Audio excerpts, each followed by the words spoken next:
Olá pessoal, terceiro ano, sejam bem-vindos à aula do professor Carlão. Hoje nós vamos estudar as chamadas civilizações pré-colombianas, beleza?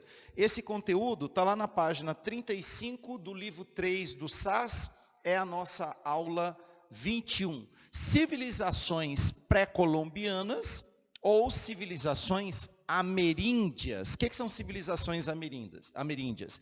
São as civilizações nativas da América. Por que elas são chamadas de pré-colombianas? Porque nós temos aqui o surgimento, a organização e o desenvolvimento dessas civilizações ameríndias antes da chegada dos colonizadores, pré-colombianas, antes da chegada de Cristóvão Colombo à América. Jovens, vocês sabiam que as civilizações pré-colombianas tinham uma forma extremamente avançada de organização política, econômica e social?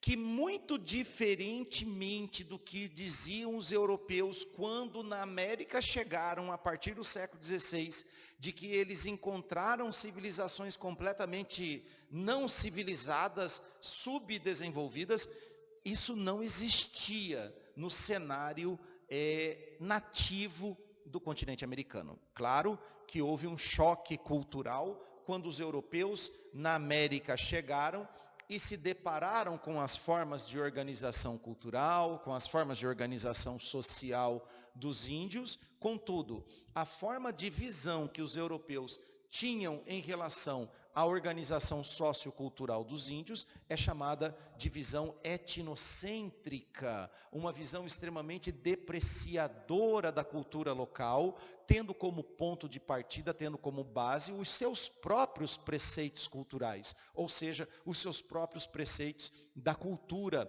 europeia, que viram em um grau de vantagem e superioridade as diferenciações com as civilizações da América pré-colombiana, o que foi um verdadeiro caos, porque nós vamos ter o extermínio dessas civilizações submetidas ao regime da mita, da encomienda pelos espanhóis, que vai desestruturar toda a sua organização econômica autossuficiente, que vai trazer doenças, que vai trazer dizimações, que vai trazer o caos para essas civilizações ameríndias. Quais civilizações ameríndias nós estamos nos referindo? Aos incas, maias e astecas. Engana-se você que pensa que na América Central, na América do Sul, só havia incas, maias e astecas. Não. Essas eram as três civilizações principais, incas, maias e astecas. Tivemos os toltecas, tivemos os olmecas, tivemos os tupis, tivemos os guaranis e uma infinidade de outros povos indígenas localizados na América. Contudo, a história dá um especial destaque para os incas, cuja área de dominação desta civilização envolveu tanto o Peru quanto o Chile na América do Sul. Os maias, cuja civilização dominou praticamente toda a área da América Central, conhecida como Península do Yucatán, enquanto que os astecas, esse sem dúvida nenhuma, considerado uma das mais importantes civilizações existentes na América pré-colombiana, pegava o atual território do México, na América do Norte, e boa parte da região da Guatemala, na América Central. Então eram povos que desenvolveram uma forma de organização política, econômica e social que se expandiu praticamente por todo o território da América Central, América do Norte, América Central e América do Sul, respectivamente incas, maias e astecas. Uma especial atenção aos maias, porque uma verdade histórica tem que ser dita. Quando na América os espanhóis chegaram para organizar a exploração mercantilista da América, os maias já não mais existiam. Tudo bem? Os maias, eles tiveram uma espécie de apogeu em termos de desenvolvimento, que ficou marcado pelos estudos antropológicos entre os séculos 3 e o século 11 da era cristã. Quando os europeus chegaram à América, já nos idos anos do século XVI, eles não encontraram os maias. Os maias, eles haviam desaparecidos. Qual é o mistério? O mistério é que não se sabe qual foi a causa da extinção da civilização maia. Não foram dizimados pelos europeus, porque não existe relato dos europeus em relação à civilização maia. Não existe uma comprovação de que esses maias, eles foram dizimados por algum tipo de doença. Não existe comprovação de que esses maias, eles foram dominados por outros povos, como era o caso dos astecas, que eram povos que se organizavam em torno de um estado teocrático militarizado. Eles simplesmente deixaram de existir na América. Algumas teorias até bastante interessantes falam que os maias eles foram abduzidos, né? O que é abduzidos? Você vê uma espaçonave aqui, marcianos, extraterrestres,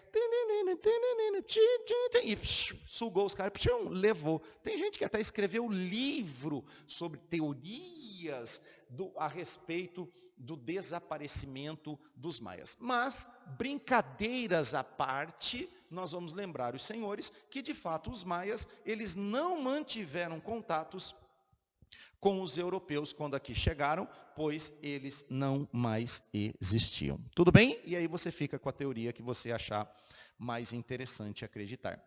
Todas essas 3 civilizações que nós estudamos hoje, possuíam o mesmo modo de produção. O que é o modo de produção? É a forma de organização econômica.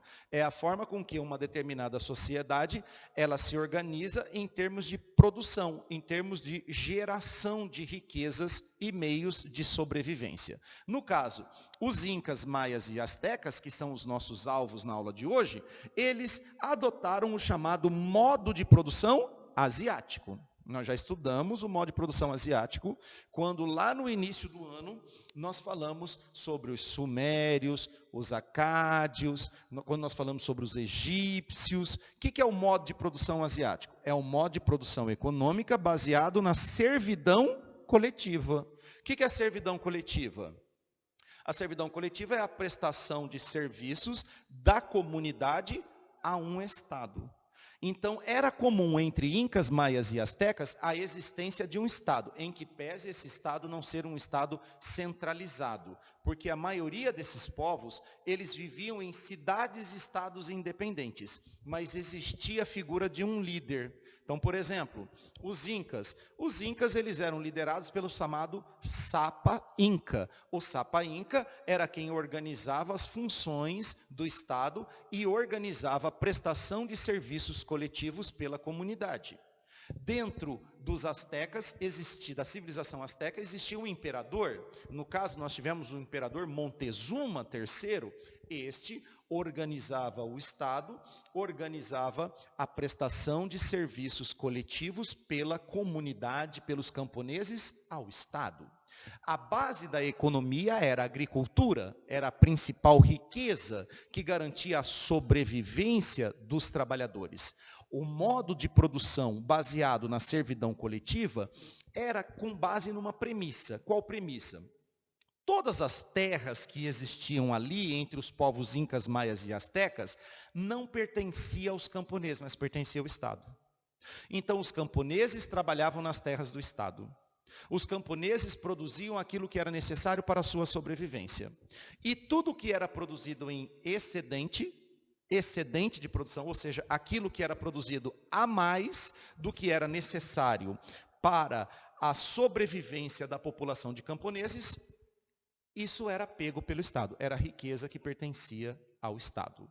Então o Estado autorizava você a trabalhar nas terras do Estado, e tudo que você produzisse em excesso não te pertencia, mas pertencia ao Estado. E é claro que o modo de produção asiático, baseado na servidão coletiva, fazia com que os camponeses ainda prestassem serviços para o Estado, na construção das chamadas obras. Essas obras eram utilizadas para a construção de palácios, para a construção, essa mão de obra, era utilizada para a construção de palácios, para a construção de templos religiosos, para construções de uma estrutura urbana, como foi o caso dos astecas, que se organizavam sob a forma de cidades e estados independentes. E quem construía essas cidades? Eram os camponeses, que deviam trabalhos obrigatórios para o Estado, já que eles utilizavam as terras pertencentes ao Estado. Portanto, a base da economia dessas civilizações era a agricultura, e o modo de produção econômica, o modo de produção, de geração de riquezas dessa sociedade era o modo de produção asiático, baseado na servidão coletiva. Vamos lembrar os senhores e as senhoritas também que essas civilizações produziam batata, produziam milho, não é verdade? Que eram, assim, ricamente produzidos nas terras da América, e que a maior parte desta produção era tomada pelo Estado. Tudo bem? Incas, maias e astecas, eu tirei aqui para vocês uma característica importante, uma curiosidade importante a respeito de cada uma dessas civilizações. Não precisam vocês adentrarem nesse conteúdo, aprofundar nesse conteúdo, porque é um conteúdo que, infelizmente, o Enem ele não nos cobra, mas um contexto geral da matéria é importante a gente ter, porventura venha a ser cobrado este conteúdo. Os incas, uma curiosidade, um lance interessante, é que eles desenvolveram com base no modo de servidão coletiva, uma prática denominada de mita. O que era mita?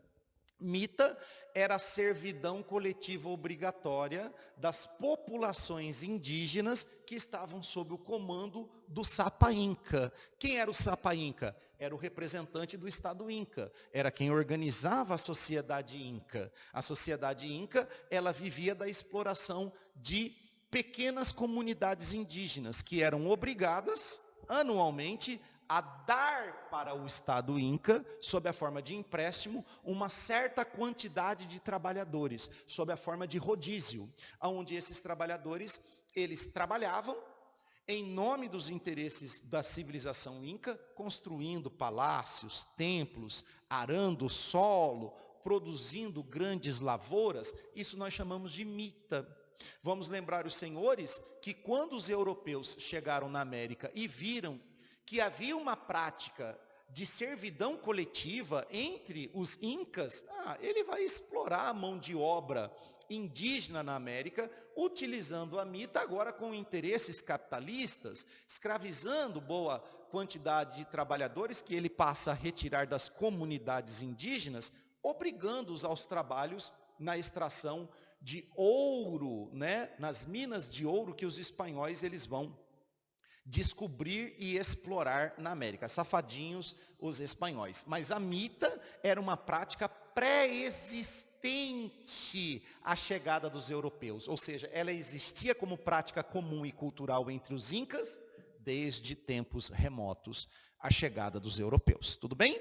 Os maias, apesar de não termos contato com eles, né, naquela época do século XVI, eles tinham um desenvolvimento de um conhecimento fantástico, né? Conhecimentos a respeito de astronomia, de astrologia. E esses caras, os maias, eles desenvolveram o calendário. É famoso o calendário maia. Aquele calendário que previa o fim dos tempos no ano de 2012. Eu acho que vocês estão lembrados, no dia 21 de dezembro de 2012, o mundo iria acabar. O calendário maia é um calendário muito preciso, né? Muito preciso, conceituado, né? Em que pese aí, graças a Deus, eles terem errado o fim do mundo no ano de 2012. Até gerou um filme chamado 2012, com base nas teorias do calendário dos maias.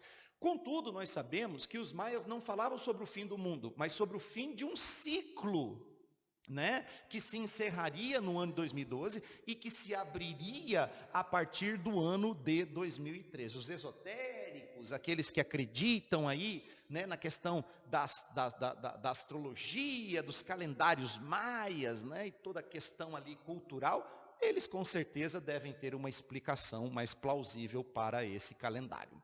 Os astecas, eita, os astecas foram fodões, sem dúvida nenhuma, um dos mais importantes estados existentes dentro da América pré-colombiana. Uma coisa interessante é que os astecas se organizavam sob a forma das cidades-estados, havia dezenas de cidades-estado. Tenochtitlan era a capital do Império Azteca. E o que é interessante é que os astecas, eles viviam dentro de uma estrutura urbana, sim, as cidades-estados, em que pese não existir apenas uma cidade-estado, mas havia várias cidades-estados, que eram controlados pelo imperador. Imperador esse que era considerado o representante dos deuses. Portanto, os astecas, eles estavam organizados sob uma espécie de estado teocrático, beleza? E aí um lance interessante é que o principal, todos esses povos, eles eram politeístas, ou seja, adoravam vários deuses, e os deuses deles eram deuses animistas, ou seja, eram deuses ligados aos fenômenos da natureza. Então é o caso dos astecas, que adoravam o sol que era primordial para o desenvolvimento da agricultura e para, vamos dizer assim, manter o Deus Sol tranquilo. O que os astecas costumavam fazer? Costumavam fazer as chamadas imolações. O que é imolar? É pegar um ser humano e dar ele em sacrifício. Então, geralmente, eles pegavam povos indígenas menores ou inferiores dominados, já que eles adotavam técnicas avançadas de militarização, eles tinham um estado militarizado com um exército forte, eles dominavam civilizações inferiores e no dia eles botavam em fila indiana essa galera aí e abria o peito do indivíduo e arrancava o coração deles ainda batendo, né? Até o momento em que o sol desse algum tipo de sinal, eles não paravam de imolar os chamados sacrifícios humanos ao Deus Sol, a principal divindade dos astecas. Tem até um filme muito importante que fala sobre isso daqui, que eu me esqueci o nome. Eu acho que até o termo é Apocalipto. Apocalipto foi dirigido por Mel Gibson, né? Ele também é diretor. Apocalipto fala sobre a civilização asteca e a importância que essa civilização teve na América durante esse período. Portanto, senhoras, senhores, os espanhóis, quando chegaram à América, encontraram grandes civilizações organizadas com um modo de produção, com uma cultura maravilhosa, com grande desenvolvimento. Tudo bem? Espero que vocês tenham gostado da aula de hoje. Eu fico por aqui. Encerramos desta forma a nossa aula 21. Valeu, galera. Um abraço.